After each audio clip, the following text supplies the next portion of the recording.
Well, it started out, I teach a course in, or co-teach a course in computer science with Brian Brookwell. And so I do half the classes and he does half. And it's the introduction to video games.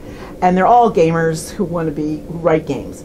And they couldn't see why they had to listen to a psychologist. It's like, what does psychology have to do with gaming? And they were kind of resistant, let's say. So I kept trying to come up with ways in which they could hear the material. And I developed a whole bunch of lectures and so forth. And my son and I kind of talked about doing a book, and you have all these different pieces, and it finally coalesced, and we decided that we would do it. And it was his idea to do it where he, as a gamer, is the voice, the narrator in the book. And that just works so well, because it allows you to go in all kinds of directions that a sheer, scholarly piece would not allow. Why don't you talk about why you thought of that? Because textbooks are boring to read, and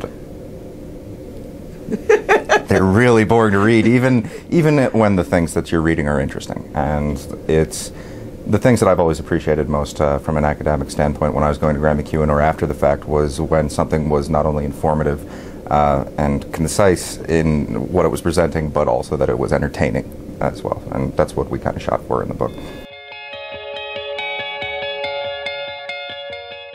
I had all these lectures prepared, and so what I did was I wrote the lectures, and so if I had videos, I would put the link in the stuff that I sent him. Sometimes too many links, and he said, just say it, and sometimes others, he found some of his own. And so I tried to give him a variety of ways to look at the material in the same way that I do students.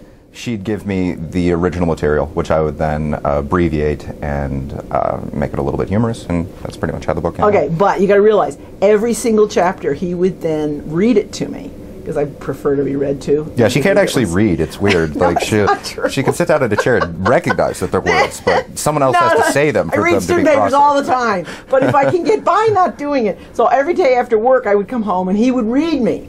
And then we would, get into it. No, you cannot say that. And so I was very, very careful that what we were saying was reasonable, balanced. And so it was a lot of where he might come off saying, that's just wrong. I'll say, no, we have to moderate. The kind of scholarly moderation that you would expect.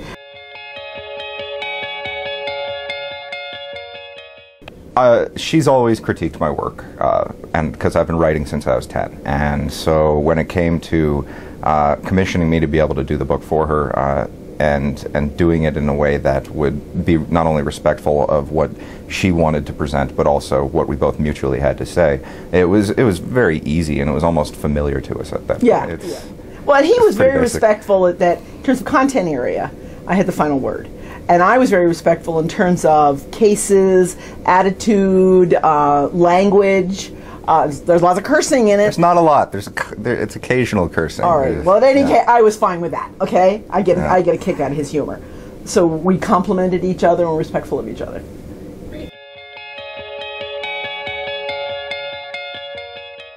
What readers are going to get out of it is, for gamers, a lot of stuff that they already know, but they don't know why. For people who are not gamers, whether they're particularly affectionate or, really just if they forgive the fact that video games are around and that they're getting a lot more popular, but they haven't brought themselves to terms with why or whether or not it's okay, we're going to clear up a lot of the misconceptions, and we're going to reach out to them and give them the vantage point that gamers have that really isn't so unique anymore, that it really is not only okay, but it's changing everything, and it's the future of media in a lot of ways.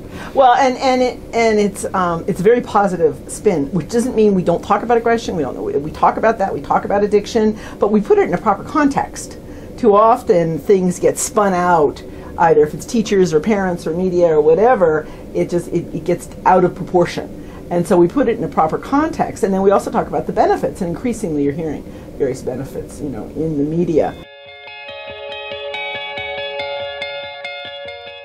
Start playing. No joke. Like, the easiest way to connect to your kid right now, play the games that they play. Yeah, and you'll be able to talk to them in a way that you can't in other ways. I mean, it's even better than television. It's better than books. It's better than all that stuff, because it's the process of being so immersed, engaged, and actually controlling the same experience that someone else is experiencing. You're doing it together rather than having it pushed at you together. Yeah.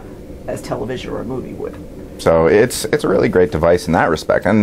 But that's not really how people think of video games a lot. People think of them, and it's like they associate it with a lot of the misconceptions, misinformation, and all that kind of thing. And that's really what the book does, is it clears that stuff up, and it's like, hey, this is a great thing. Jump on board.